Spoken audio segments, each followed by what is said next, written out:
kitchen floor, tiny paws tapping toward the door. She greets the day with a silent song, as if the whole world can't go wrong. Chasing dust in the golden air, turning nothing into everywhere. Every leap a laugh in disguise, joy reflected in her curious eyes.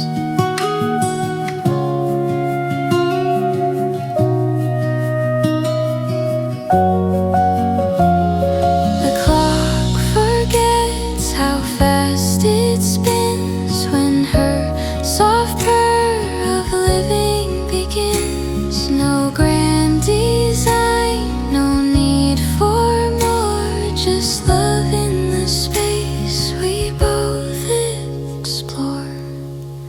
I don't need